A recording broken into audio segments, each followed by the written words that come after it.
Hi friends, welcome to my channel. இன்றைக்கி நம்ம சேனலில் பனிக்குட நீர் உடஞ்சி எவ்வளோ நேரத்துக்குள்ளே குழந்த பிறக்கும் அப்படிங்கிறத பற்றி தான் நம்ம பார்க்க போகிறோம். பனிக்குட நீர் என்பது கர்ப்பிணி பெண்களின் கருப்பையினுள் இருக்கும் குழந்தைகளுக்கு தேவையான ஊட்டச்சத்தையும் பாதுகாப்பையும் வழங்குவதற்காக ஒரு நிரப்பப்பட்ட ஒரு திரவம்தான். இது கட்டல் நிகழ்ந்து கிட்டத்தட்ட 2 வாரங்களுக்கு பின்னாடி தான் இது உருவாகும். பனிக்குட பையில் முக்கியமான நீரினால் இது நிரப்பப்படும்.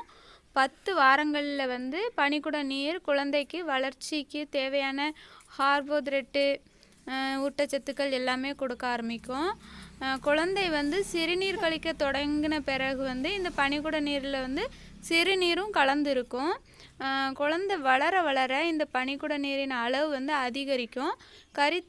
கருத்தரிப்பு காலத்தில் 34வது வார அளவில் கிட்டத்தட்ட 800 மில்லி அளவு பனிக்குட நீர் இருக்கும். இந்த அளவு குழந்தை பிறக்கிறதுக்கு கொஞ்ச நாளைக்கு முன்னாடி 600 மில்லியாக அளவு கொஞ்சம் குறையும். இந்த பனிக்குட நீர் அளவு ரொம்ப அதிகமாக இருந்தாலும் சரி நல்லது கிடையாது, ரொம்ப கம்மியாக இருந்தாலும் நல்லது கிடையாது. டெலிவரி நெருங்கும்போது குழந்தை பிறப்பதற்கான அறிகுறிகள் ஒன்று தான் இந்த பனிக்குட நீர் உடைகிறது. இது பனிக்குட நீர் இப்போ உடஞ்சிடுச்சு அப்படின்னா நம்ம வீட்டில் உட்காந்துட்டே இருக்கக்கூடாது, உடனே நம்ம ஹாஸ்பிட்டலுக்கு போயிடணும். பனிக்குடம் 37 வாரங்களுக்குள்ளே உடஞ்சா நம்மளுக்கு குழந்தை பிறக்கக்கூடிய டைம் நெருங்கிடுச்சு அப்படின்னு தான் அர்த்தம். சில பேர்த்துக்கு முன்னாடியே குறைப்பிரசவத்துக்கும் அந்த மாதிரி ஆகும். நீங்கள் எப்போ உங்களுக்கு பனிக்குட நீர் உடஞ்சிடுச்சினாலும் நீங்கள் ஹாஸ்பிட்டலுக்கு போய் டாக்டர்கிட்ட காட்டணும். அவங்க நார்மல் டெலிவரி, குழந்த நார்மலாக இருக்குது, நார்மல் டெலிவரி ஆயிரும் அப்படின்னாங்கன்னா உங்களுக்கு எப்படினாலும் குழந்தைய வெளியிலே எடுத்துருவாங்க. நெக்ஸ்ட்டு பார்த்திங்கன்னா, இந்த பனிக்குட நீர் பிரசவ வலி எடுக்க தொடங்கின பிறகும் சில பேர்த்துக்கு உடையும், சில பேர்த்துக்கு பிரசவ வலி வர்றதுக்கு முன்னாடியும் உடையும். இது 24 மணி நேரம் இது இந்த பனிக்குட நீர் உடஞ்சிடுச்சு அப்படின்னா ஒரு 24 மணி நேரத்துக்குள்ளே நம்மளுக்கு இந்த டெலிவரி பெயின் வரணும். வந்துடுச்சு அப்படின்னா நார்மல் டெலிவரி ஆயிரும். அப்படி வரலைன்னா சிசேரியன் தான் பண்ணுவாங்க. நெக்ஸ்ட்டு பார்த்திங்கன்னா,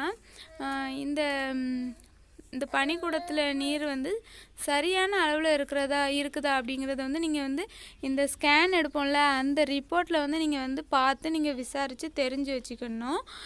நிறைய பேர்த்துக்கு அது கம்மியாக இருக்கும், நீர்ச்சத்து கம்மியாக இருக்குது அப்படிம்பாங்க. இது இந்த பனிக்குட நீர் உடையிறது 2 வகைகளில் நம்ம பார்க்கலாம். ஒன்று சொட்டு சொட்டாக திரவம் வெளியேறும், மற்றொன்று ஒரே மாதிரி அதிகமாக வெளியில் வரும். இது 2 விதமாக இருக்கும், அதை நீங்கள் கவனிச்சுக்கணும். இது எப்படின்னு பார்த்தீங்கன்னா, அந்த பனிக்குட நீர் உடஞ்சிருச்சுனாலே நமக்கு அந்த குழந்தைக்கு மூச்சு திணறல் வந்துடக்கூடாது அப்படிங்கிறதுக்காண்டியே சீக்கிரமாக குழந்தை பிறக்கிறதுக்கு முயற்சி செய்வாங்க டாக்டர். அதனால் உங்களுக்கு இந்த மாதிரி அறிகுறிகள் இந்த பனிக்குட நீர் வெளியில் வர்றது நீங்கள் கண்டுபிடிச்சிட்டிங்க, உங்களுக்கு தெரியுது அப்படின்னாலே உடனே தாமதிக்காமல் எந்த நைட்டுனாலும் சரி, நைட்டு 12 மணி 2 மணி 3 மணி எப்போ வேணாலும் சரி, நீங்கள் உடனே டாக்டரை போய் பார்க்கணும். உடனே ஹாஸ்பிட்டலுக்கு போயிருங்க, அதுதான் உங்களுக்கும் நல்லது, பிறக்க குழந்தைக்கும் நல்லது. நம்ம சேனலை சப்ஸ்கிரைப் பண்ணாதவங்க மறக்காமல் சப்ஸ்கிரைப் பண்ணுங்கள், லைக் பண்ணுங்கள், ஷேர் பண்ணுங்கள்.